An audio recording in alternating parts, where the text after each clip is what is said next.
Ranil-Basil holds secret talks. Rohitha appointed to ruin Ranil. Gota's book. Even its name is a conspiracy. Geetha retorts to queries on Basil. Lying state minister caught red-handed.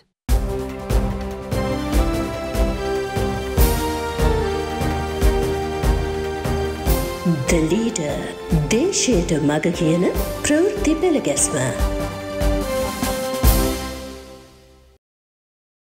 Ranil-Basil holds secret talks. The mantra being uttered by the Rajapaksa supporters in the SLPP all the time was that we will decide once Basil arrives. Even Mahinda has been saying so. Now Basil has arrived. 2 days later, he had a one-to-one meeting with President Ranil at the latter's Paget Road residence. From 7:00 p.m. they talked about politics for 1.5 hours, including which election should come first. Nothing more than that is known until Asoka Jayatunga reveals what transpired in his President's E-column. For Basil's side of the story, we will have to wait for Ranjith Ananda Jayasinghe's Irida Deshaya.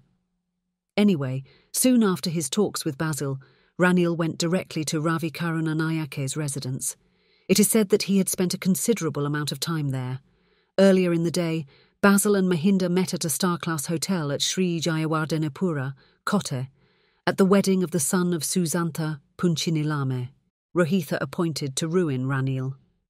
Towards the afternoon on the 07th, SMS News Alerts announced Rohitha Abegunawadena's election as the chairman of the Committee on Public Enterprises. His name was proposed by Mahindananda Aluthgamagai and seconded by Sanjeewa Ediramanne. Gamini Waliboda, too, was named by Hesha Vithanage and seconded by Dilan Pereira. However, Abegunawadena was elected by majority vote. Most comments on his appointment on social media attacked Ranil because the appointee does not have a good image amongst most. Remember how he did not appear before the Bribery Commission for an inquiry against him over a financial crime. His excuse was that he was bitten by a snake. That inquiry was later covered up and the case was rejected by courts over technicalities. His predecessor, Ranjith Bandara, created a big ha-ho with his gestures during an inquiry into Sri Lanka cricket. Speaker Mahinda Yapa put off the hearings and then Parliament was prorogued.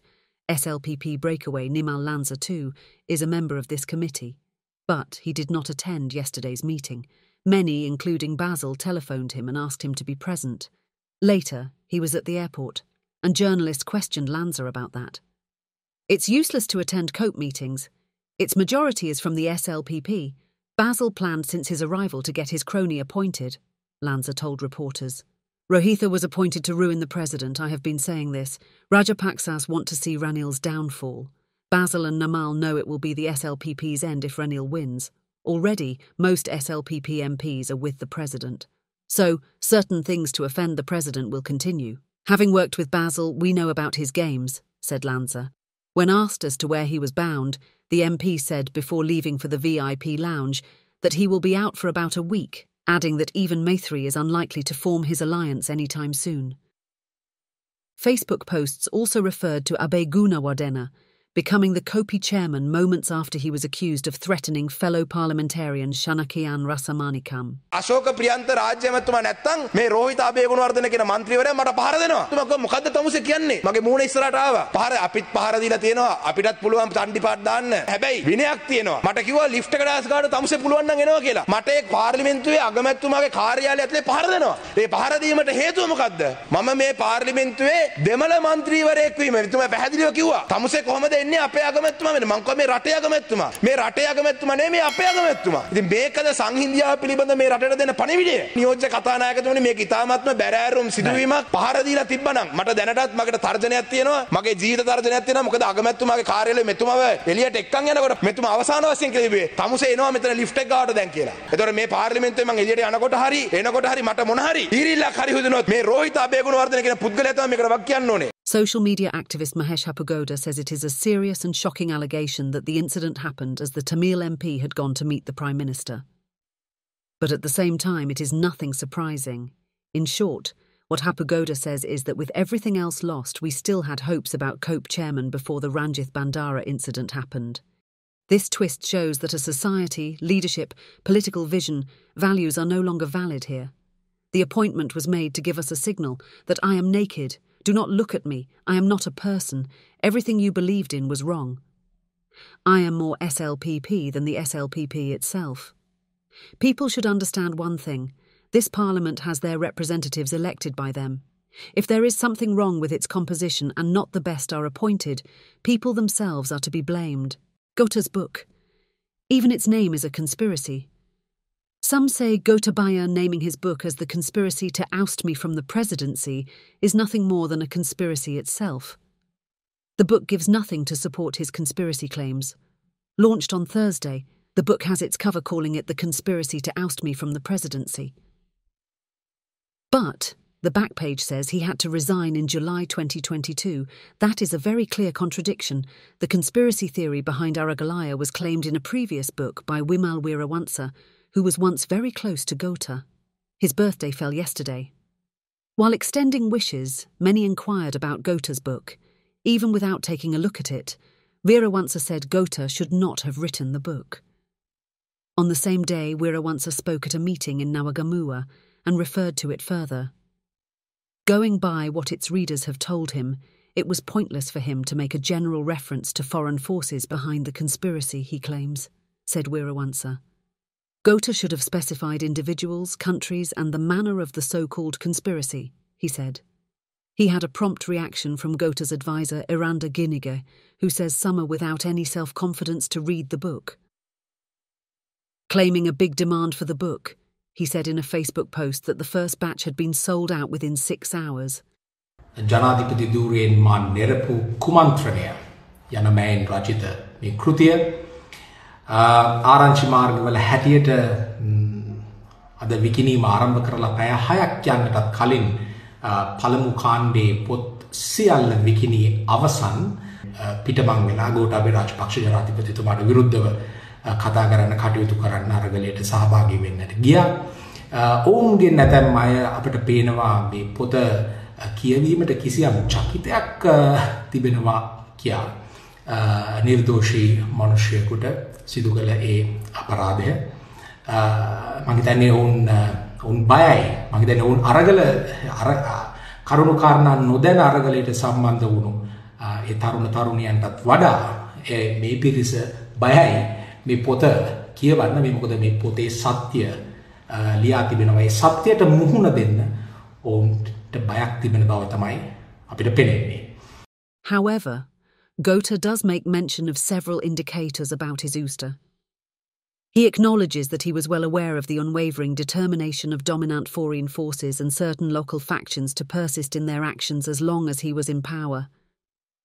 Gota reveals that he chose to step down from his position to put an end to the web of political conspiracies and acts of sabotage that were systematically undermining the well-being of the people. A significant foreign power strongly urged him not to resign, he says in the book.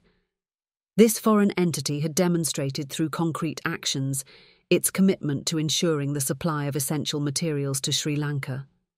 Gota notes that despite these events, he decided to step down in order to provide relief to the people. Certain influential nations present themselves as champions of democracy and the rule of law on the global stage. Meanwhile, in many developing countries, a network of paid activists purports to advocate for these principles. However, their true agenda often aligns more with advancing their own interests rather than safeguarding genuine democratic values. Gota unveils several critical details in his book concerning the events that unfolded during his removal from office. Among these incidents, the protest held on March 31, 2021, right outside his Mirihana home stands out as a significant case.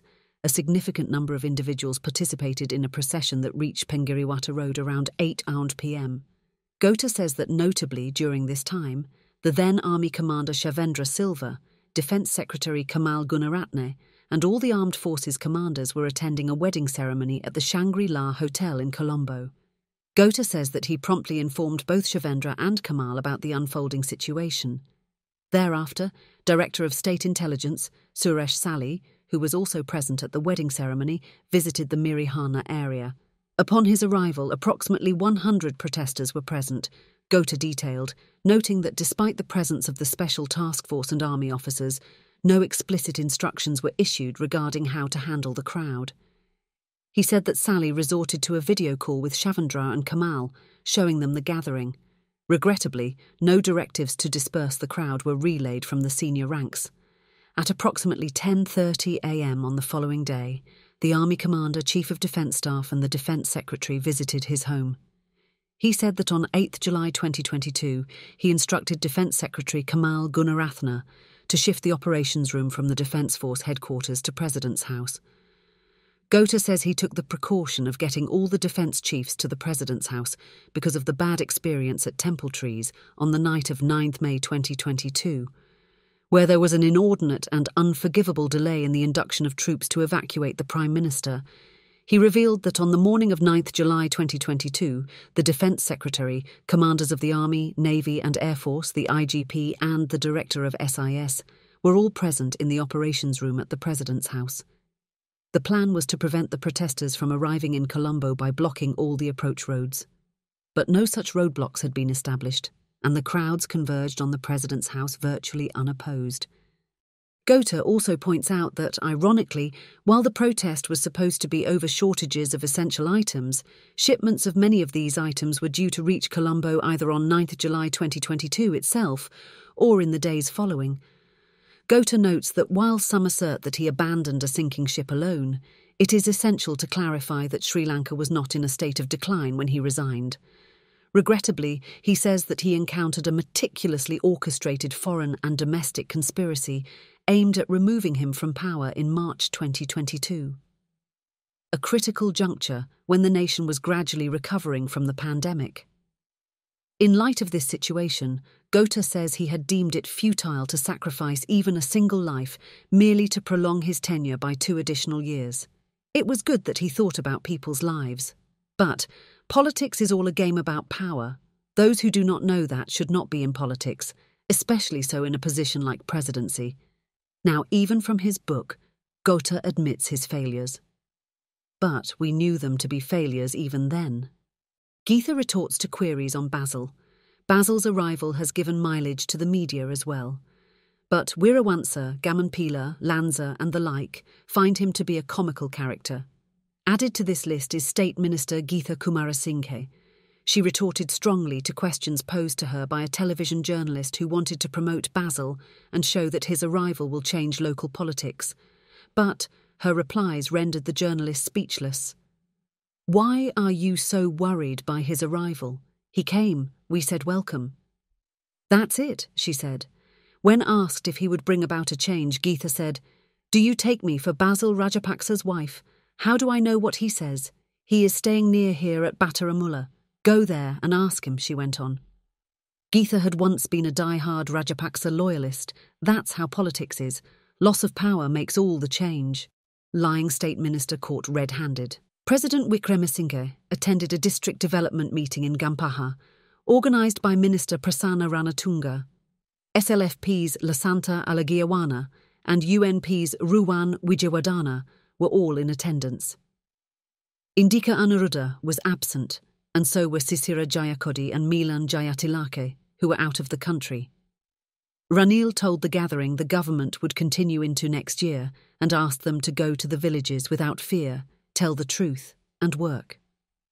He repeated several times that funding for development projects had been allotted after 2 years.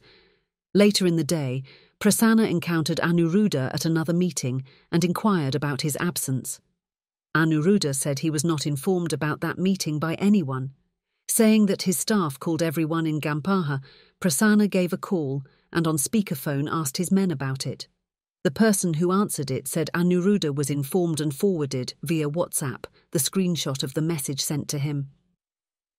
Prasanna showed him the screenshot, and the thunderstruck Anuruddha made a hasty retreat. A colleague from Gampaha told several MPs at the Parliament canteen that Anuruddha wants to become the district leader. At the last general election, Gampaha elected 13 SLPP MPs. Of them, Nimal Lanza and Nalin Fernando broke away and formed a new alliance. Lasantha Alagiyawani is still with the SLFP. Sudarshani Fernandopoulos' stand is unclear. Godahewa is with the SJB. Last week, Namal was in Divulapitiya with his Dasabala Sena. Anuruddha organised it, but not a single SLPP MP from the district was in attendance.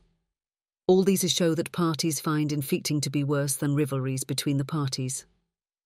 Lankan politics is unclear and unfathomable like a bottomless muddy hole. That's it for today.